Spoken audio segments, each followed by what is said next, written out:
ETF index mutual funds నేర్చుకుని stock మార్కెట్లో రాణించాలనుకుంటున్నారా? వెంటనే ఈ నెంబర్కి కాల్ చేయండి.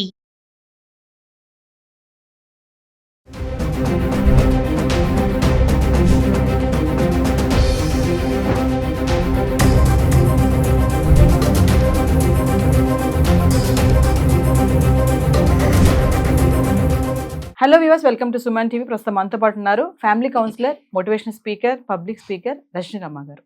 నమస్తే మ్యామ్. నమస్తే నవీన. మ్యామ్, భర్త కోరికలు తీర్చలేక ఓ భార్య సూసైడ్ చేసుకుంది. అంటే ఇది వినడానికి ఆశ్చర్యంగానే ఉంది.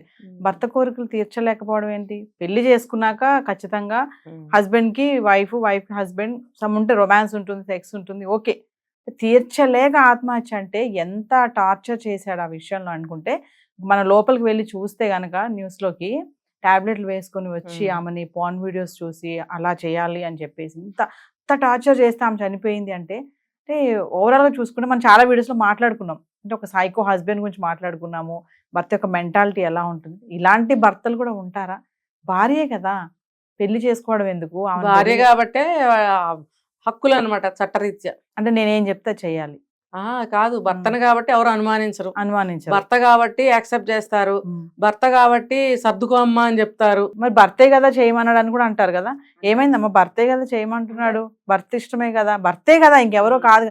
మాట్లాడితే అది భర్త కదా అంటే భర్త అంటే ఒక్కసారి మేడం, అంటే భర్త అంటే ఏంటి అసలు? భర్త అంటే ఇదే అనుకోవాలి. ఇప్పుడు నేను చెప్పానే ఇందాక, ఇప్పుడు పెళ్లిలో చదివించే మంత్రాలకి వీళ్ళు చేసేదానికి ఏమన్నా సంబంధం ఉంటుందా?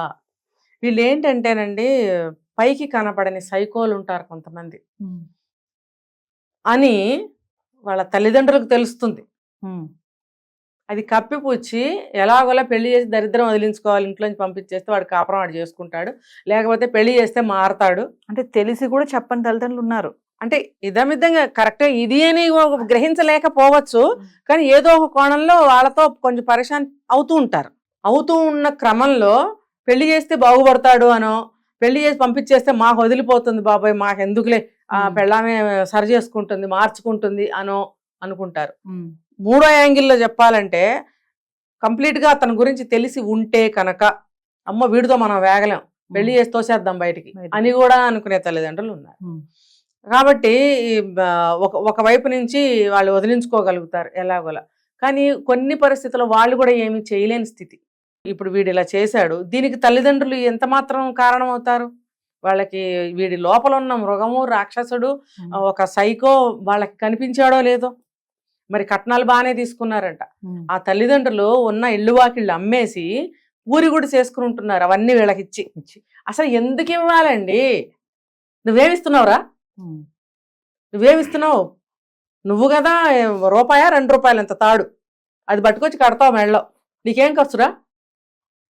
నీ ఆస్తి సగం ఇవ్వు, మరి వాళ్ళన్నీ ఇవ్వాలిగా, నువ్వు కూడా ఇవ్వు. ఇప్పుడు సమానత్వం రోజులు వచ్చినాయి కదండి. ఇప్పుడు వీళ్ళు ఒకటి పెడితే వాళ్ళు ఒకటి పెడతారు, వీళ్ళు 2 పెడితే వాళ్ళు 2 పెడతారు, 3 పెడితే 3 పెడతారు అని రోజులు వచ్చినాయి. అలాంటప్పుడు మరి వాళ్ళ నుంచి నువ్వు తీసుకున్నప్పుడు నువ్వు కూడా పెట్టు. వీళ్ళు ఇష్టపడే ఇస్తున్నారు కదా మేడం. ఇప్పుడు ఈ ఆచారాలు అనేవి ఊళ్ళల్లో ఇంకా బాగా ఉన్నాయండి. మెయిన్ సిటీస్ లో చాలా తగ్గాయి, కానీ ఊళ్ళల్లో వీటిని ఏమనాలో మరి, ఆచారాలు అనాలా, నమ్మకాలు అనాలా, సాంప్రదాయాలు అనాలా, పరువు అనాలా, నాకైతే అర్థం కావట్లేదు.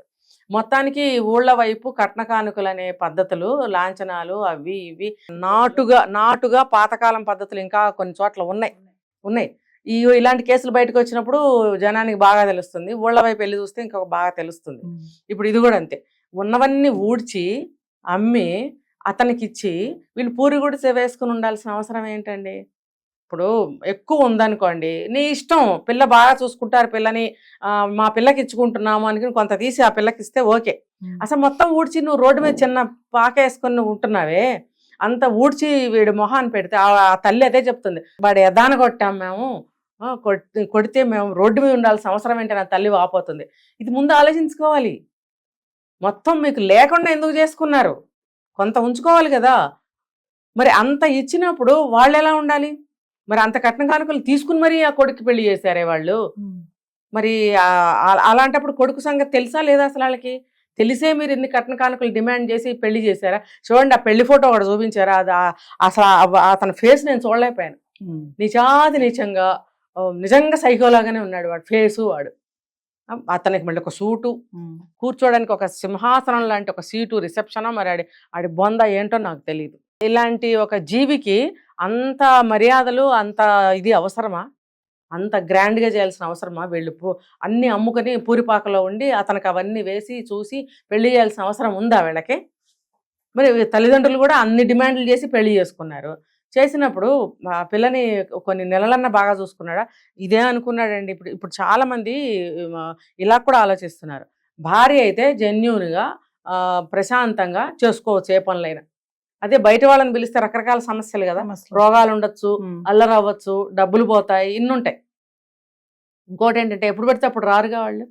భార్య అయితే ఇంట్లో 24 గంటలు పడి ఉంటుంది. ఇంకోటి కొత్తగా పెళ్ళయింది, పిల్లా జల్లా లేరు, అడ్డు ఆపు ఏముంది? మరి వాడి మొహానికి ఉద్యోగం సద్యోగం లేదా? కొంపలో కూర్చొని ఇంక ఇదే పనే వాడికి. అంటే వాడు సైకో, వాడికి పిచ్చి అనమాట. ఆ మందులు వేసేసుకొని ఇష్టం వచ్చేట 24 గంటలు ఆ తల్లి చెప్తుంది, వ్యవధి లేకుండా అమ్మాయిని టార్చర్ పెట్టాడంట. పోర్న్ వీడియోస్ చూసి అందులో ఎలా చేశారో అలా చేయాలట. ఆ అమ్మాయికి బ్లీడింగ్ అయ్యేదట, బ్లీడింగ్ అవుతుంటే కూడా చేసేవాడట. ఆ పిల్ల పాపం వాళ్ళ అక్కకి తెలియజేసింది. వాడేదో మందు వాడుతున్నాడు, దాని ఫోటో తీసి ఆ బావకి పంపించింది. పంపించినప్పుడు ఆ బావ ఇచ్చిన స్టేట్మెంట్ చూడండి, నాకైతే వెళ్ళి పగలగొట్టాలనిపించింది. ఇప్పుడు బావవి మగాడివి అని చెప్పి పాపం నీకేదో పంపించింది, అది ఏంటనేది నువ్వు ఇమ్మీడియట్గా కనుక్కొని, ఒక మందు డబ్బా పంపించింది ఒక ఆడపిల్ల అంటే నీకు బాధ్యత లేదా? ఆ మందు డబ్బా తీసుకెళ్ళి ఇమ్మీడియట్గా మెడికల్ షాప్లో చూపించి ఇదేంటని అడగవా నువ్వు? రాత్రి అయిందండి, సాయంత్రం అయిందండి, నేను బిజీగా ఉన్నానండి, చూద్దాంలే అనుకున్నానులే, ఏముందిలే అనుకున్నాను అంటున్నాడు. కుటుంబ సభ్యుల నిర్లక్ష్యం వల్ల కూడా ఇలాంటి ప్రమాదాలు జరుగుతున్నాయండి. ఇప్పుడు ప్రతిదాన్ని తీసుకుంటే 4 పక్కల నుంచి తప్పులు బాగా కనిపిస్తూనే ఉంటాయి. ఇప్పుడు అక్కకి చెప్పినప్పుడు అక్క ఏం చెప్పిందంట, ఈ భర్తే కదమ్మా సర్దుకుపో, మీరు చెప్పినట్టు. ఏముంది, భర్తే కదా, కొంతమంది కొంచెం స్పీడ్ ఎక్కువగా ఉంటుంది, తట్టుకోవాలి, అది ఇది, పెళ్ళయింది, భార్యవి కదా, నార్మల్ కండిషన్స్లో చెప్పినట్టు వాళ్ళు చెప్పారు. అంటే ఏంటంటే చిన్న విషయానికి ఈ అమ్మాయి పెద్దదిగా చేసి చూస్తుందేమో. సరే, ఫస్ట్ స్టెప్లో అలా అనుకున్నా, ఒక మందు డబ్బా పంపించింది అన్నప్పుడన్నా మీరు ఆలోచించాలా? లేకపోతే ఇలాగా 2 కంప్లైంట్లు వెళ్ళినప్పుడు పిలిచి ఆడపిల్లని అడగాలా లేదా, వచ్చి అడగాలా లేదా? అలా వదిలేస్తారా ఆడపిల్లని? చూడండి, పెళ్లి చేసి కొంతమంది చేతులు దులుపుకుంటారు, పెళ్లి చేసి అనుక్షణం తల్లి వెనకాలే ఉండి వేధించే తల్లులు ఉన్నారు. ఇది తప్పు, అది తప్పే. పిల్లల్ని కాపురం చేసుకోనీయకుండా 24 గంటలు ఫోన్లు చేసి షంటే తల్లులు ఉన్నారు. అసలు పట్టించుకోకుండా వదిలేసిన తల్లిదండ్రులు, 2 తప్పే అంటాను నేను. అవసరానికి పట్టించుకోండి, అవసరం లేనప్పుడు వదిలేయండి. వెనక నుంచి చూడాలండి.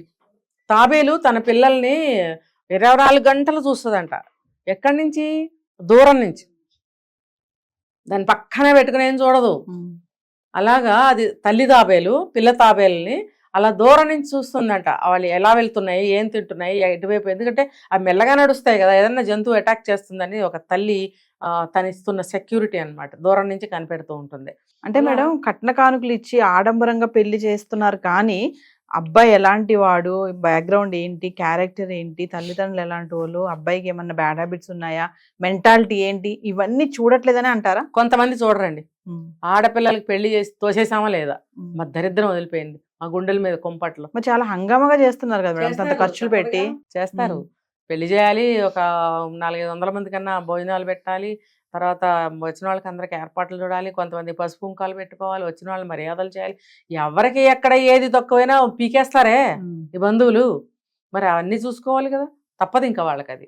కాబట్టి చాలామంది ఏంటంటే తొందరగా ఎవడో ఒకటి దొరికితే చాలు, భోజనం పెట్టి చూసుకుంటే చాలు అని వదిలించేసుకుందామని చూస్తున్న తల్లిదండ్రులు కూడా ఉన్నారు. మరి 4 పక్కలా చూసి చేసేవాళ్ళు ఉన్నారు. మొన్న ఒక వీడియోలో మనం మాట్లాడుకున్నాం, ఆస్తిపాస్తులు ఎంత ఉన్నాయి, జీతం ఎంత వస్తుంది, వారికి ఒక హౌస్ ఉందా, కార్లు ఉన్నాయా అబ్బాయికి, ఇవన్నీ చూస్తారు. అలాంటి వాళ్ళు ఉన్నారు. మరి ఇలాంటి వాళ్ళు ఉన్నారు. ఇలా అన్యాయం అయిపోయే వాళ్ళు ఉన్నారు, అందులో కూడా అన్యాయం అయిపోయే అమ్మాయిలు ఉన్నారు, అబ్బాయిలు అన్యాయం అయిపోయే వాళ్ళు కూడా ఉన్నారు అందులో. కాబట్టి ఏది కూడా అతి పనికిరాదు. మనకి ఎంతవరకు అవసరమో అంతవరకు మనం అన్ని రిక్వైర్మెంట్స్ చూసుకోవాల్సిందే. ఇప్పుడు ఇలా చనిపోతున్న అమ్మాయిల విషయంలో మీరు అన్నట్టు పట్టించుకోవట్లేదు. పెళ్లి చేసి పంపించేసామా లేదా, మళ్ళీ ఒకటో రెండో పొరుళ్ళు పోయాలి, మనకి అదొక ఖర్చు. ప్రతి పండక్కి పిలవలేరు కొంతమంది, పిలిస్తే మళ్ళీ సతాయింపులు ఉంటాయి, మేము పెట్టలేము. మళ్ళీ ఆడపిల్లలతోటి వాదనలు ఉంటాయి తల్లులకి, మా ప్రతి పండక్కి పిలవాలంటే మా తాత ఎంత, మీ పెళ్ళిళ్ళకి అయిపోయినాయి ఇంతంత ఖర్చులు, మరి ఇంతంత బంగారాలు పెట్టాము, మీకు పెళ్ళికి ఎంత ఖర్చు అయింది, రేపు మీ పురుళ్ళకి ఎంత ఖర్చు అవుతుంది, మేము ఎక్కడ మీట్ అవ్వగలం, ఇవన్నీ ఏదో మీరు ఎప్పుడైనా ఒకసారి రావాలి వెళ్ళాలి కానీ ఇట్లా మాటికి రాకూడదని చెప్పే తల్లిదండ్రులు కూడా ఉన్నారు. అలాంటి ఆడపిల్లలే కదండి ఇలా అన్యాయం అయిపోతున్నారు. కాస్త తెలివిగా మెలకువగా ఉన్న ఆడపిల్లలు గట్టినవ్వగలుగుతున్నారు, లేకపోతే ఇది ఇలా అన్యాయం అయిపోతున్నారు. ఇలా చెప్పడంతో ఏమి చెప్పరు వాళ్ళు, చెప్పిన ప్రయోజనం ఉండదు. ఇప్పుడు చూడండి, తల్లిదండ్రి ఉన్నారు కానీ తోడబుట్టిందని చెప్పి అక్కగా చెప్పుకుంటే ఏమి ఊడబొడిచింది ఆవిడ, విని ఊరుకుని బొడి సలహా పడేసింది. ఫోన్లే మగతను కదా, తన మగవాడు వాడుతున్నాడు మందు, ఈ మగాయనికి తెలుస్తుందని బావకు పంపిస్తే బావ ఏం చేశాడు, పీట కింద వేసుకుని కూర్చున్నాడు. ఇప్పుడు ఏమైంది, అది ఫోటో పంపించిన కొన్ని గంటలకే ఆమె చనిపోయింది.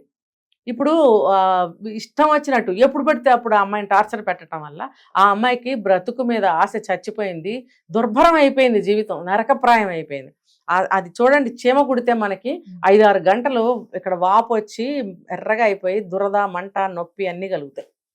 అలాంటిది నువ్వు 24 గంటల అమ్మాయిని అట్లా టార్చర్ పెడుతుంటే ఆ శరీరం ఏమైపోతుంది, ఆ అమ్మాయి ఆ బాధ భరించలేక సూసైడ్ చేసుకోవచ్చు. ఇప్పుడు తల్లిదండ్రులు ఎంత వాపోతున్నారు.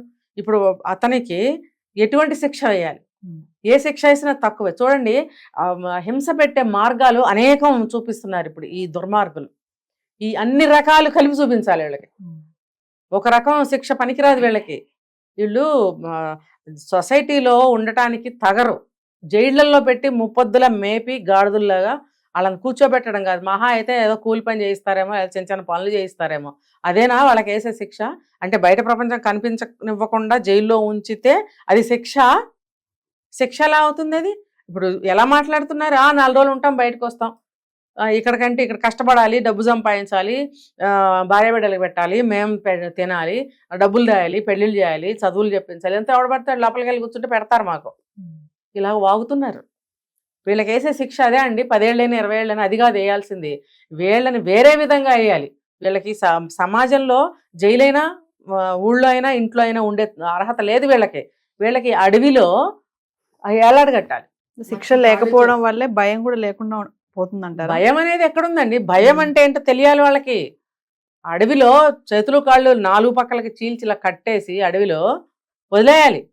మళ్ళీ వాడు తెంచుకునే వీలు కూడా లేకుండా వదిలేస్తే భయం అంటే ఏంటో తెలుస్తుంది.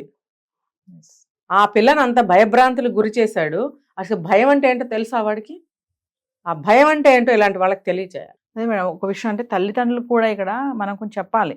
నేను ఇందాక చెప్పినట్టుగా ఇంత ఖర్చులు పెట్టి ఇంత కట్నాలు ఇచ్చి పెళ్లి చేస్తున్నారు కానీ అసలు వాకప్ చేస్తలేదు. అబ్బాయి ఎలాంటి వాడు, బ్యాక్గ్రౌండ్ ఏంటి, తర్వాత ఏదైనా అయ్యాక ఏముంది, ఇప్పుడు అందరు కలిసి ఏడుస్తున్నారు అక్కడ నిలబడి. ముందు వాకప్ చేయాలి, పెళ్లి అయిన తర్వాత కూడా కనుక్కుంటూ ఉండాలి.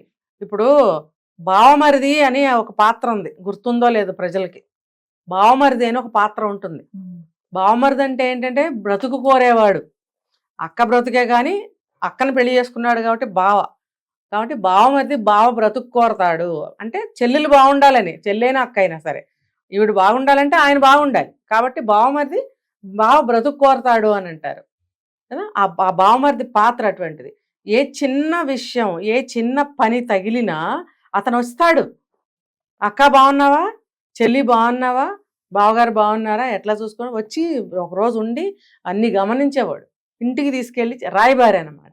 ఇంటికి వెళ్ళిన తర్వాత ఏంటి కబుర్లని అందరూ అతని దగ్గర కూర్చుని, ఏనాయనా అక్క బాగుందా, చెల్లి బాగుందా, ఏంటి బావ ఎట్లా చూసుకుంటున్నాడు అని అడిగేవారు. అడిగితే 24 గంటలు అక్కడ ఉండి వచ్చాడు కాబట్టి అన్ని గమనించాడు కాబట్టి చెప్పేవాడు. ఎక్కడన్నా తేడా తగిలితే అది కూడా చెప్పేవాడు. వెంటనే ప్రికాషన్ తీసుకునేవారు గతంలో, పాత రోజులు. ఇప్పుడు అట్లా లేదు, వదిలిందే చాలు. కాబట్టి పెళ్లి చేసిన తర్వాత కనుక్కోవాలి ఆడపిల్లలు ఎలా ఉన్నారు, అమ్మ నీకు ఎట్లా ఉంది. దీనికన్నా ముందు నేను ఇంకోటి చెప్తాను, చాలా వీడియోస్లో చెప్పాను. చిన్నప్పటి నుంచి మనసు ఓపెన్ చేసి ప్రతిదీ తల్లిదండ్రులకు చెప్పే అలవాటు పిల్లలకి చేసినప్పుడు ఎవ్వరు జీవితాన్ని నష్టపోయే ప్రతిసారి కూడా మనసు ఓపెన్ చేసి చెప్పుకుంటారు కాబట్టి నష్టపోవాల్సిన స్థితిలో కూడా వాళ్ళు నష్టపోరు, మళ్ళీ వెనక్కి వస్తారనమాట. ఎందుకు కుటుంబ సభ్యులు వాళ్ళని మళ్ళీ ధైర్యంగా ముందుకు తీసుకెళ్తారు. అందుకోసం అని చెప్పి ఆ మనసు షేర్ చేసుకోవటము, సమస్యల్ని షేర్ చేసుకోవటము, చెప్పుకోవడం అనేది చిన్నప్పటి నుంచి అలవాటు చేయాలి. ఇప్పుడు తరాలేవో అయిపోయాయి. ఇప్పుడు పుట్టి ఇప్పుడు పెరుగుతున్న పిల్లలు ఉన్నారు, 7, 8, 9, 10 సంవత్సరాల పిల్లలు, వీళ్ళకైనా నేర్పండి అని నేను చెప్తున్నాను.